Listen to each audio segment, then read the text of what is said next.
This is Rover Red. Welcome to the Otherware. If you would like to help Rover Red survive her perilous journey, please go to roverredpodcast.com/vote.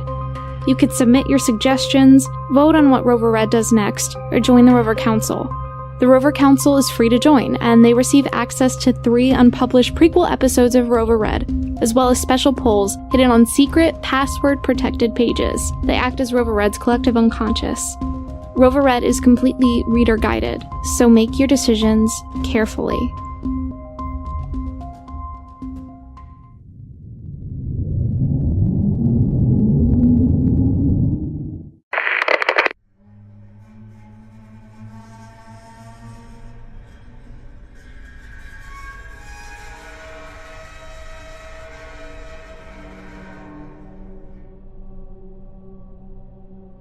Leah sat at the center of the pastel wallpapered room, arms wrapped around her knees. Since her first interaction with the woman in the frilly dress, Leah had not had any further contact.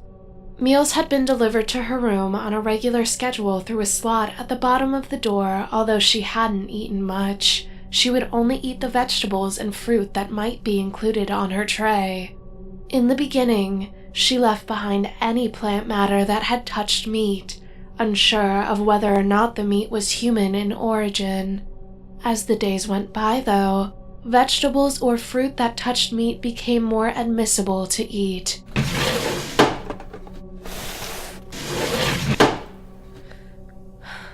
Silt.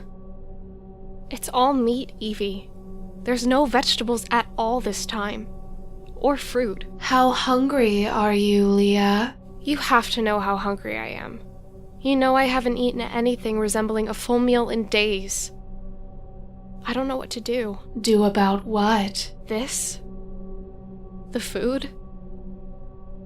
Is it really so bad if I eat it? That depends on you. Is living more important to you than telling yourself you've never eaten human flesh? I'm not a cannibal. I never said you were. I'm so hungry. Then it comes down to this. What's more important, Jonah, or avoiding being labeled a cannibal? There has to be another way. I can't believe that the only way to save Jonah, that the only way to live long enough to save him, is to eat another human. Leah dragged the tray closer, licking her lips at the sight of the steak at the center of the tray. It was edged with a golden strip of fat. Unconscious of it, Leah began to drool. Closing her eyes and swallowing, she reached her hand out for the steak. What followed next happened fast. Her hand grabbed the steak, and before she knew what was happening, she was tearing into it with her teeth, swallowing giant chunks of it down before she could think about the taste. Keeping her eyes closed the entire time, she finished the entire tray of meat in less than 5 minutes. She pushed the tray away when she was finished and turned around. I think I'm gonna be sick. Leah crawled to the farthest possible place on the opposite side of the room. She brought her knees back up to her chest and wrapped her arms around them, burying her face in shame. I'm a cannibal. I'm no better than any famine noble now. Tears ran from Leah's eyes, creating clear tracks through the grease. She swiped at her mouth with the back of her hand. Little sparkles of grease glittered there like horrible crystals beneath the lights. What have I done? What have I done? A loud knock sounded from the door before it opened. A man entered.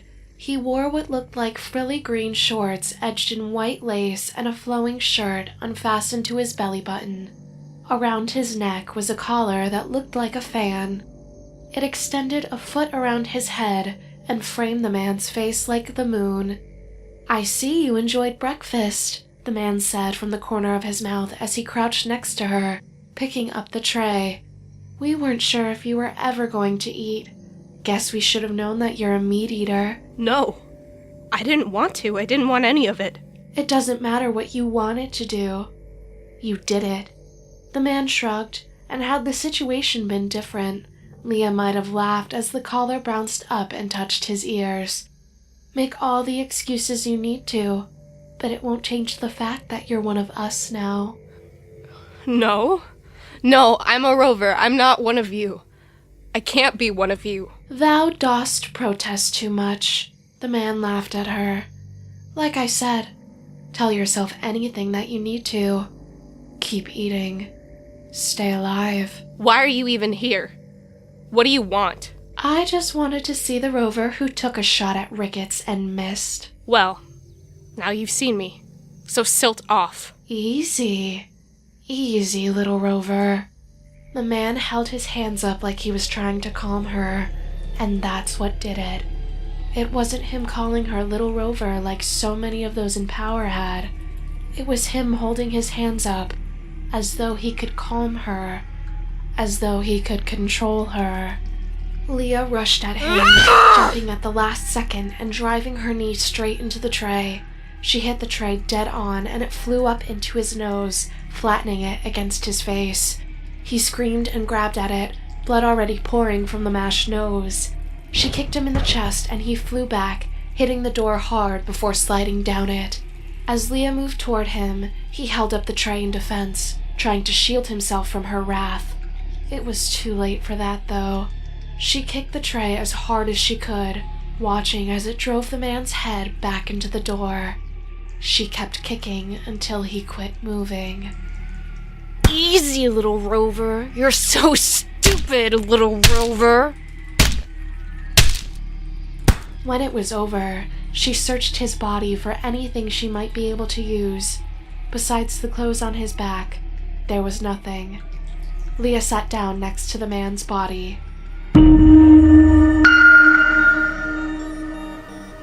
Leah, the Rover Council has made a decision. On what? I didn't ask them anything. Tell them to silt off. It appears that they're attempting to help you escape from your current predicament. Do they know what I did? I am unsure of the extent of their knowledge. Whatever. Just read what they sent. Maybe I can use part of it. The message reads as follows. Tell the Conclave chip to activate and malfunction all Conquest tech in its vicinity. Escape in the chaos. Oh, right. Of course. Just tell the Conclave chip to activate and malfunction all Conquest tech. No problem. I think my favorite part is the last sentence of that. Escape in the chaos. As though I won't be caught up in the chaos. As though the chaos will have nothing to do with me and I can just float above it all. About this new attitude you have, Leah, it seems counterproductive to your current goals. You're right, Evie. You're so right. How could I ever have not seen the way? Conclave. Override. Help. That didn't work. Let me try something else. Conclave. Override. I demand a representative. Nope, that didn't work either. This new technology is so confusing to my little Rover brain. Maybe Conclave knows better than to respond to sarcasm. Right. I'm sure that's it. Conclave, activate. Are we finished here, Evie? The Rover Council requested that you cause all Conquest tech to malfunction. Conclave, malfunction. I cannot be requested to malfunction. Did you mean interrupt? Interrupt? Interrupt what? Would you like a list of available Conquest tech to interrupt? Or would you like for me to interrupt all Conquest tech in range? What do you think, Evie? The Rover Council was very clear. I am unsure what will happen if you follow through on their decision, though. Yeah, you and me both, but it can't get much worse than feasting, can it? I am unsure. Right. You are unsure. That good old standby line. I can only tell you what I know. That's a silting lie. You've told me plenty of things you didn't know, but were guessing or thinking. Leah, I don't believe that— It doesn't matter what you believe, Evie. Conclave, interrupt all Conquest tech within range. Request confirmed. Would you like all conquest tech permanently interrupted or temporarily interrupted? Leah, you should. Permanently. Permanent interruption of all conquest tech in range confirmed. Interrupting in 3, 2, 1. Interrupt.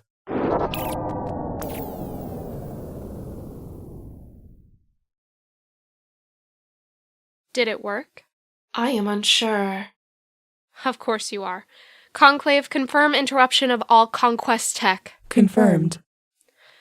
That's disappointing. I really expected.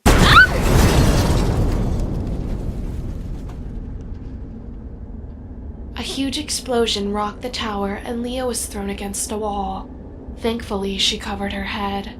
When she sat up, she had to blink multiple times before she believed what she was seeing. The otherware stretched out before her, through a massive hole torn into the side of the tower. She stared out the hole for a long moment, unsure of what to do next. The doorknob to her room was unlocked and turned, but when the person on the other side tried to open it, the door hit the body of the man who'd come to collect her tray. There were shouts from the other side of the door, and then something heavy hit the door with all its weight. The man's body moved several inches, allowing the door to be opened the smallest amount. The heavy object rammed the door a second time, and the body slid once again. An arm snaked in, reaching around the door and feeling on the ground for whatever was keeping the door from being opened. Little Rover, little Rover, let me into play. The man whose voice the arm belonged to sang through the crack in the door. Let me in, little Rover. I promise to play nice. Leah smiled. Little noble, little noble. Leah strode to the door, kicked it as hard as she could, and when she did, she kept her foot there, applying pressure after the fact. The arm that was reaching through, trying to move the man blocking the door, broke with a wet snap. Let me end your assumption that this was anything but a bad idea. Where's my blade? My silting arm! What did you do to my silting arm, you Rover trash? The man on the other side of the door screamed. Let go of my arm and help me! Leah shook her head and leaned into the door. Help you? Help you? The man on the other side of the door mumbled something that Leah couldn't make out. I asked you a question. Where is my blade? The second floor! The man's voice grew increasingly frantic as Leah leaned even more of her weight against the door. It's in the room right below us! Now was that really so difficult? Leah kicked the door one more time for good measure, hearing the man scream a final time before she heard a heavy thump on the other side of the door, and the arm went limp. Oops. Leah, I don't think that this... I don't really care what you do or don't think, Evie. I'm getting my blade, and then I'm getting the silt out of here. I understand. Good. Leah walked to the hole in the tower and looked down. Thankfully, she was only 3 stories up. In the distance, she saw buildings on fire, as well as burning objects falling from the sky. She watched the path of one of these objects as it hit the ground, exploding in a massive blast that shook the tower she stood within. Are those stars falling from the sky, Evie? No, Leah. Those are speeders. Speeders? What's a speeder? They are vehicles used primarily in the Conquest province to move crews of people around. Why are they falling out of the sky? Unlike the mule robotic units that are terrestrial, speeders move at high speeds above the ground. Many are equipped with oxygen capabilities so that they can travel high in the air, but they are unable to achieve spaceflight. You mean that there are people in all those falling speeders? Yes, Leah. Speeders typically are not unmanned. Silt. Leah looked out across the otherwhere. In the distance, there were at least 15 speeders falling from the sky. Leah shook her head, took a deep breath, and began climbing down to the floor below. She edged over the precipice of the 3rd floor and hung for a moment before swinging onto the 2nd floor. Whoa! Thankfully, no one was waiting for her. She saw her blade on a table with several other weapons and considered grabbing those as well, but decided not to, as she wasn't sure how to use them. After remounting her blade on her back, she returned to the giant hole in the tower. Hanging over the edge, she lowered herself down to the ground floor. Evie, root me too. Leah quit talking as a man stumbled by in front of her, arms extended and hands reaching out before him. The man's eyes were black. After waiting to move until the man was well past her, Leah headed in the direction of her turbine. Leah quit walking after a few steps. What was wrong with that man, Evie? The man had ocular implants. So he should have been able to see. Why was he acting as though he were blind? His ocular implants were conquest tech. In essence, you blinded him. Leah took a deep breath, refocused, and continued moving south. Am I walking in the correct direction to get to my turbine? Yes. Leah walked for 10 minutes before she stopped suddenly. Wait. Oh no. Wait. What's wrong, Leah? No. Leah fell to her knees and covered her face in her hands.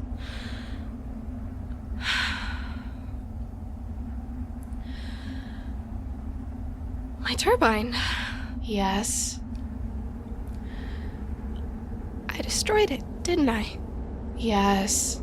Based on the distance of the speeders falling from the sky, I would assume that your turbine was in range. Conclave, did you permanently interrupt the turbine that was south of the tower? Yes. I trapped myself here. It's over. I trapped myself here. Leah looked at all the fires across the landscape before finally standing up. She began walking south, stopped, began walking back north the way she'd come, stopped, began walking east, and stopped again. I can't seem to. What am I supposed to do now? Where am I supposed to go? I am unsure. I have so many things I'm supposed to be doing. Completing the Imperium, finding the rest of the prophecy shards, sacking the famine capital city, helping that man find his daughter. I'm so lost. You could ask the Rover Council. Yeah. Couldn't hurt to ask what. In the distance, but closer than ever, the 2 purple lights floated off to her right. Leah stared at them for several moments before turning to face them. Leah, what are you doing? What I should have done a long time ago. Solving this problem once and for all. I want to know what this crypt witch wants and why they're following me. Without another moment of hesitation, Leah began sprinting towards the purple lights, unsheathing her blade, not wanting to give them a chance to get away. No, Leah, don't do this. Who are you? What do you want? Do you want to kill me? Is that it? As Leah raced towards the purple lights, she realized, too late, that the purple lights were also racing towards her, and at a much faster pace. Oh, Silt! No! Leah stopped running so suddenly that she almost tumbled forward. She turned and began running as fast as she could in the opposite direction, away from the purple lights.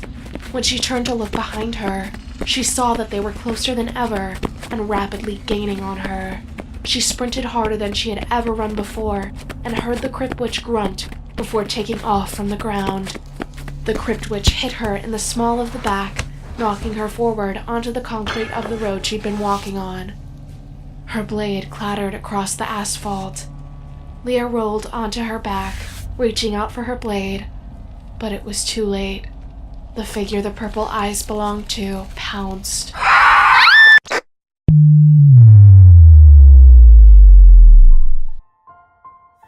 This was Rover Red. We'll see you here again in 2 weeks. Your suggestions and votes will determine Leah's future in the Otherwhere. That website, one last time, is roverredpodcast.com/vote. Vote wisely. Rover Red was produced by Bloodworth Creative, starring Madison Martin as Leah and written by Christopher Bloodworth. If you enjoyed Rover Red, please rate and especially review on Apple Podcasts, Stitcher, or wherever you found us. Reviews are important because they keep us on the charts where people can find our show. Rover Red is supported by you, our listeners. For more information, visit our website and click on Support Rover Red in the upper right-hand corner. We couldn't make Rover Red without you. Thank you so much for listening.